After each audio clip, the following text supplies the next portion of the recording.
এটা start, stop, ঠিক আছে। এটাতে এখন অফ আছে, ঠিক আছে, মেশিন অফ। আর এটা দিয়ে আপনি ফার্স্ট স্টার্ট করবেন।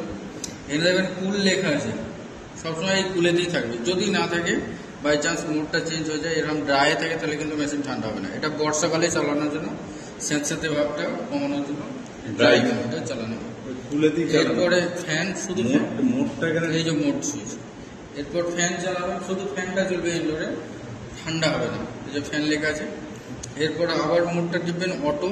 এটা একটা পারফেক্ট টেম্পারেচার সেট করা হবে। এটা আপনি অ্যাডজাস্ট করতে পারবেন না, ওখান থেকে অটোমেটিক, সব অটোমেটিক চলবে। ফ্যানের স্পিডও অটোমেটিক হবে, আপনার ঠান্ডাটাও অটোমেটিক হবে। এরপরে আপনার কুল, সবসময় এই কুল মোডেই চালাবেন নর্মালি, ঠিক আছে। এরপরে আপনি টেম্পারেচার যত ডাউন করবেন তত বেশি ঠান্ডা, আর যত আপ করবেন তত কম ঠান্ডা, ঠিক আছে। এটা ফ্যানের স্পিড, ফ্যানটা আপনি চাইলে ফ্যানের স্পিড কমাতে পারেন। এই যে ফ্যানের স্পিড মাইনাস আছে, এতে কমছে। আবার এইদিকে বাড়ালে এটাতে বাড়বে। কতই দেওয়া উচিত? আপনার কমফোর্টেবল যেটা রাখবে সেটাই আপনি রাখবেন, ঠিক আছে। নর্মালি ফার্স্টে যখন চালাবেন হাই দিয়ে রাখবেন, তাহলে তাড়াতাড়ি ঘরটা ঠান্ডা হয়ে যাবে। তারপরে কমিয়ে দেবেন ইচ্ছা হবে। ফ্যানটা এটা ফ্যান মাইনাস, এটা ফ্যান প্লাস। এটাই কমবে, এটাই বাড়বে। আর মোড চেঞ্জ করার জন্য মোডটা সবসময় কুলে, ঠিক আছে। এরপরে হচ্ছে পাওয়ার চিল। ধরুন দুপুরবেলা চালিয়েছেন, ঘরটা প্রচন্ড গরম আছে, একবার টিপে দেবেন পাওয়ার চিল। পাওয়ার চিল দিলে ফ্যানের স্পিড আরো বেড়ে যাবে, মেশিনটা আরো বেশি হাওয়া ফেলবে এবং তাড়াতাড়ি ঘরটা ঠান্ডা হয়ে যাবে। সেটা কোথা থেকে? এই যে মাঝেরটা ঠিক আছে, পাওয়ারফুল কুলিং।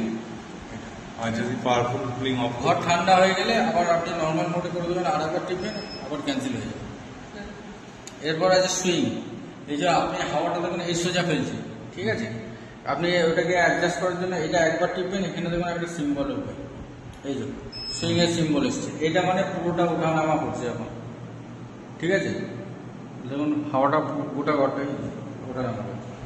এরপর আর একবার টিপবেন, এটা স্টপ হয়ে যাবে। যে সোজা আছে সে সোজাই স্টপ হয়ে যাবে, ঠিক আছে, ওই সোজাই স্টপ। এটা হচ্ছে সেট। সুইংটা আপনি সেট করতে পারবেন এক ধাপ করে, এই যে এটা একবার টিপবেন, এক ঘাট উঠছে, আরেকবার টিপবেন, আবার এক ঘাট করে নামছে, ঠিক আছে। এটা এক ঘাট করে সেটিং করে দেবেন। লাইট আপনি ডিসপ্লেটা চোখে লাগলে আপনি অফ করতে পারবেন লাইটটা দিয়ে, ঠিক আছে। আবার টিপবেন, আবার চলে আসবে। আর এখান থেকে টাইমারের ব্যাপারটা আছে, টাইমার থেকে মেশিনটা অফ অন করতে পারেন সময় দিয়ে, ঠিক আছে। 1 ঘন্টা চলে বন্ধ হয়ে যাবে এরকম।